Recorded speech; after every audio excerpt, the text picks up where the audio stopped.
Hey, hey, live in a dream house. Oh yeah, live in a dream house. Barbie, live in a dream house. TikTok party. To dneska jsem viděla nový trend na TikToku. Jo, takový to I'm the biggest hater bych mohla pojedat na Ráchela. Děvčata, našla jsem hrozně hezkých sexy tanečků. Hele, ty tvoje tanečky z roku 2020 už nikdo nebere, jo? Takže děvčata, ale já jsem tady našla super červenový trendy, koukejte. Takže máme tady scary stories, vaření a i tanečky jsou zpátky. Nazdar holky. Co to je sakra za kufry, kam co to přitáhla? No ta víte, to jsou mé zasvy kufru. Ostatní má v autě.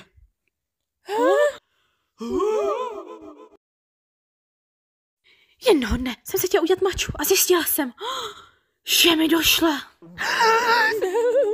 Je to moje dovážka proteinu? Jste tady? Ne.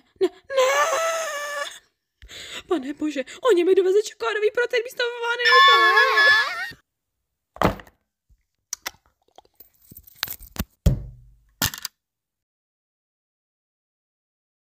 Čau, já jsem Ryan, ten nejlepší M-boy v tomhle celém městě.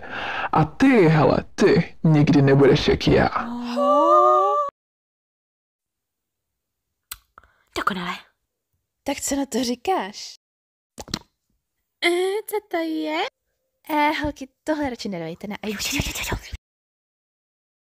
Holky, víte, co to tu mám? To je míchátko na maču. Tohle není mača. Ale ty její přežáhaný vlasy takhle vypadají. Jo. Vy jste ukrást protein? Začíná. Hlaste se na centrále všichni. Máte tam někde protein? Nemáte? Kene, jestli mi ten protein neseženeš, tak ti udělám baskat. A Barbie se s tou rozvede a to fakt nechceš. Jasně, Pascal, to nikdy. Wow, teda. Co tady děláš, toho vado? Tady taky určitě protein, co za prvé nechci baskat a za druhé seš mrtvej, kámo. Co tady děláš, ty manekine? Určitě to, co ty tady koho jsi chtěl fotit, co? Můj protein, viď můj protein. Nežají na mě, ty přepalená křtice. Našla jsem nový recept na TikToku, ale má jenom 10 vteřin. Jenom 10 vteřin, no tak to bude hnus. Ty stejně potřebuješ zubnout. Počkat, když jsem měla synou plastiku.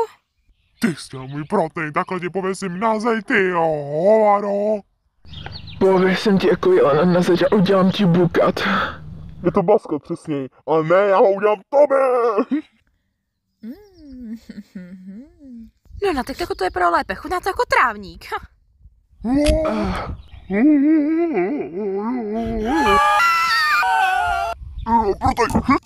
Ještě, že mě to učila Locika, už.